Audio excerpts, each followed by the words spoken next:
कहानी की शुरुआत में एक बार को दिखाया जाता है जिसमें सर्जियो नाम का एक आदमी आता है। जैसे सर्जियो बार के अंदर आता है वहाँ से एक आदमी बाहर निकलता है और जैसे वो बाहर जाता है उसे कोई गोली मारकर उसकी हत्या कर देता है। उस आदमी को गोली लगने की वजह से आसपास के सभी लोग भाग जाते हैं। किसी को नहीं पता कि गोली कहाँ से चली है। सड़कें पूरी तरह से सुनसान हो चुकी है। बार के अंदर बहुत सारे लोग होते हैं। उन्हें नहीं पता कि अब इन्हें क्या करना चाहिए। ये पुलिस को कॉल करने की कोशिश करते हैं लेकिन किसी का भी कवरेज नहीं होता। और अब बार के अंदर से एक आदमी बाहर जाता है और उस आदमी को भी कोई मार देता है, जिससे बार के अंदर सभी लोग बुरी तरह से डर जाते हैं। सब इस बात से बहुत हैरान होते हैं कि किसी के फोन में कवरेज नहीं होता। बार के अंदर एलिना नाम की एक लड़की होती है।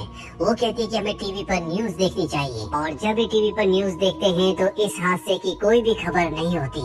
और तभी इनकी नजर बाहर जाती है जहाँ पर डेड बॉडीज थी। अब वहाँ पर डेड बॉडीज नहीं होती, साथ ही उनका खून भी वहाँ से साफ कर दिया गया होता है। इनको कुछ भी समझ नहीं आ रहा होता कि यहाँ पर क्या हो रहा है।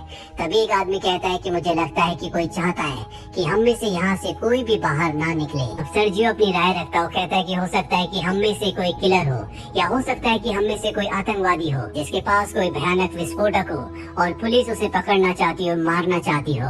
यही बाहर में काम करने वाले का आदमी पूछता है कि वो जो बाहर लाशें थी वो कहाँ चली गई। साथ ही सड़क पर एक भी इंसान नहीं दिख रहा, सारी सड़कें सुनसान है। यहाँ पर एक आदमी होता है जिसका नाम नाचो है, जो अपने पैर से अपने बैग को छुपा रहा होता है। सर्जियो उसे ऐसा करते हुए देख लेता है, वो सबको बता देता है और अब उसके बैग को ले लिया जाता है। जब उसके बैग को खोलते हैं तो उसके अंदर एक हार्ड ड्राइव होती है। वो सबको बताता है कि इसमें कोई भी ऐसी चीज नहीं है जिससे किसी को भी आपत्ति हो। मैं एक एड कंपनी में काम करता हूँ और उसमें मेरा डेटा है, लेकिन उसकी बात पर कोई यकीन नहीं करता और उसकी हार्ड ड्राइव को तोड़ दिया जाता है और उसके अंदर कुछ भी नहीं होता। नाचो को इससे दुख तो होता है, लेकिन तभी वो देखता है कि सामने काउंटर के ऊपर एक ब्रीफ केस पड़ा हुआ है। वो सबको पूछता है कि ये ब्रीफ केस किसका है। सर्जियो कहता है कि ये मेरा है, लेकिन इससे पहले कि वो अपने ब्रीफ केस को उठाता, इस बार की जो ओनर होती है वो उस ब्रीफ केस को उठा लेती है। सर्जियो उसे खोलने से मना करता है, लेकिन तभी एक बैगर उसे खोल देता है और उसके अंदर से फीमेल्स के बहुत सारे अंडरगारमेंट्स निकलते हैं। इससे पहले कि कोई कुछ समझ पाता, वॉशरूम के अंदर से इन्हें कुछ आवाज आती है और जब भी वॉशरूम के दरवाजे को खोलने की कोशिश करते हैं तो देखते हैं कि वो अंदर से लॉक है। ये किसी तरह से उस दरवाजे को खोल कर अंदर जाते हैं और देखते हैं कि वहाँ पर एक फैट मैन लेटा हुआ है जो बेहोश है, उसे होश नहीं होता। दरअसल इस कहानी की शुरुआत में खांसते हुए वॉशरूम के अंदर गया था और तब से यहीं पर बेहोश पड़ा है। इसके पास एक इंजेक्शन भी पड़ा होता है जिसके अंदर दवा है। एलिना उस इंजेक्शन को उठा लेती है और तभी इन्हें बाहर गाड़ी की आवाज आती है और जब ये डोर के पास जाते हैं तो देखते हैं कि बहुत सारे आर्मी ऑफिसर अपने चेहरे को पूरी तरह से कवर करके वहाँ पर बहुत सारे टायर्स को रखते हैं, जिसके बाद वो उन टायर्स को जला देते हैं और उस जगह से चले जाते हैं। हालांकि इन्हें लग रहा था कि ये इनकी मदद के लिए आए हैं, लेकिन वो इनकी मदद नहीं करते। और तभी टीवी पर न्यूज दिखाई जाती है कि शहर के एक बहुत बड़े हिस्से में आग लग चुकी है, इसीलिए उस हिस्से को सील कर दिया गया है। उस तरफ कोई भी नहीं जा सकता। बाहर में किसी को कुछ समझ नहीं आता कि सरकार झूठ क्यों बोल रही है। और तभी वो फैट मैन जो बाथरूम के अंदर, वॉशरूम के अंदर बेहोश था, वो सबके सामने आ जाता है। उसका पूरा शरीर फूल गया होता है, उसकी आंखें भी बहुत अजीब होती है और उसकी वहीं पर गिरकर मृत्यु हो जाती है। अभी उसके फोन को उठाते हैं और देखते हैं कि ये एक आर्मी ऑफिसर था। इसके फोन में और भी कुछ फोटोज होती हैं, जिसमें कुछ लोगों ने पीपीई किट पहनी होती है जो किसी भी वायरस से बचने के लिए होती है।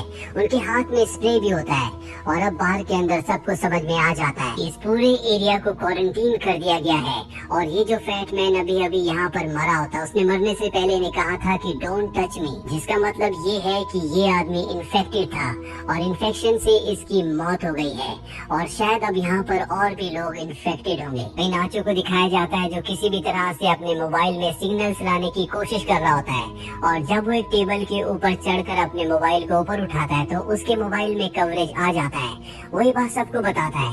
उसे कहा जाता है कि तुम किसी भी मीडिया वाले को कॉल करके सब कुछ बताओ। नाचो की एक दोस्त होती है जो मीडिया में बहुत लोगों को जानती है, वो उसे कॉल करता है, लेकिन तभी यहाँ पर एक और आदमी चढ़ जाता है जिस वजह से टेबल टूट जाता है और अब यहीं पर खड़ा एक आदमी नाचो से मोबाइल फोन मांगता है, लेकिन जो बार की ओनर होती है वो कहती है कि इस मोबाइल को मत छूना, क्योंकि ये उस आदमी का मोबाइल है जो इन्फेक्टेड था, जिसकी यहाँ पर मौत हुई है, और अगर तुमने इस मोबाइल को छुआ तो तुम भी इन्फेक्टेड हो जाओगे।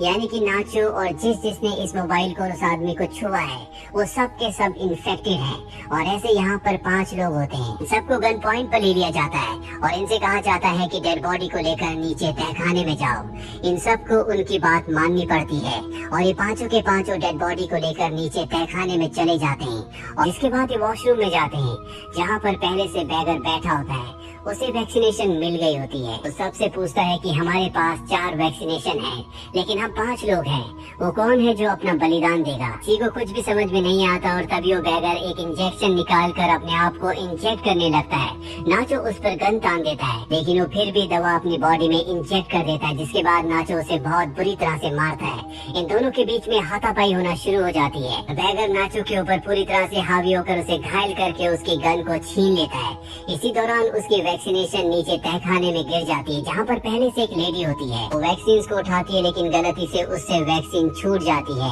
और ड्रेनेज होल के अंदर चली जाती है।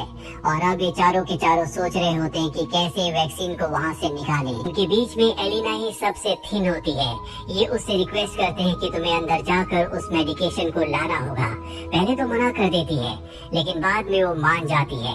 इसके बाद उसकी बॉडी में ऑयल लगाया जाता है और उसे उस छोटे से होल के अंदर धकेला जाता है, जिससे बड़ी मुश्किल से वो नीचे गिर जाती है, जहाँ चारों तरफ गंदगी होती है।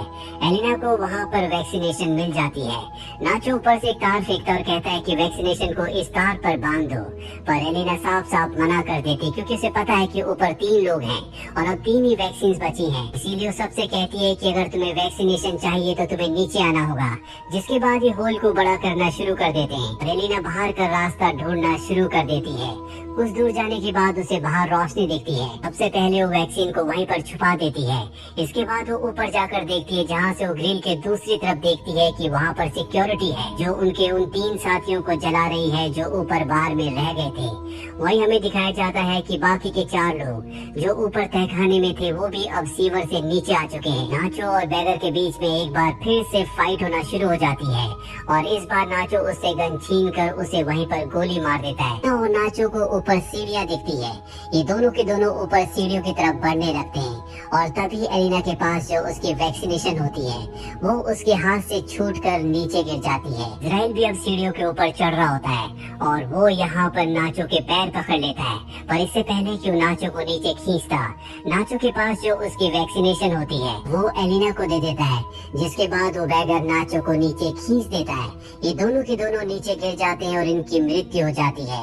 एलिना के पास अब वैक्सीनेशन है, वो उस वैक्सीनेशन को अपनी बॉडी में इंजेक्ट करती है और ऊपर जो ढक्कन होता है उसे खोल कर वो बाहर निकल जाती है, जहाँ पर बहुत सारे लोग होते हैं और यहाँ से आगे के एरिया को सरकार ने पूरी तरह से सील किया होता है। तभी उसके पास एक लेडी आती है और उसे अपना जैकेट दे देती है और एलिना चुपचाप इस भीड़ से आगे निकल जाती है। इस कहानी से हमें यही पता चलता है कि जो आर्मी ऑफिसर सबसे पहले बार में आया था, जो खांस रहा था, जो वॉशरूम के अंदर था, जिसकी सबसे पहले मृत्यु हुई थी, वो एक आर्मी ऑफिसर था। शायद आर्मी इसी तरह का कोई बायोलॉजिकल वेपन बना रही हो ताकि वो दूसरी कंट्रीज पर अपने दुश्मनों पर इस बायोलॉजिकल वेपन से हमला कर सके, पर इनका अपना ही ऑफिसर इन्फेक्टेड हो गया। हालांकि इनके पास उसकी मेडिकेशन भी थी, लेकिन वो बीमार था, इस वजह से मेडिकेशन ने उसके ऊपर असर नहीं किया। और जब आर्मी को पता चला कि वो बार के अंदर है, वो इन्फेक्टेड है, तो इस पूरे एरिया को सील कर दिया गया ताकि यहाँ से कोई भी बाहर ना निकले और उस वायरस को इसी जगह पर खत्म कर दिया जाए। हालांकि उन्हें इसके लिए कुछ लोगों को मारना भी पड़ा जो बेगुनाह थे, लेकिन कुछ लोगों के लिए वो पूरे देश को सफर नहीं करवा सकते थे, इसीलिए उन्होंने ये कदम उठाया। उम्मीद करते हैं कि ये कहानी आपको पसंद आई होगी।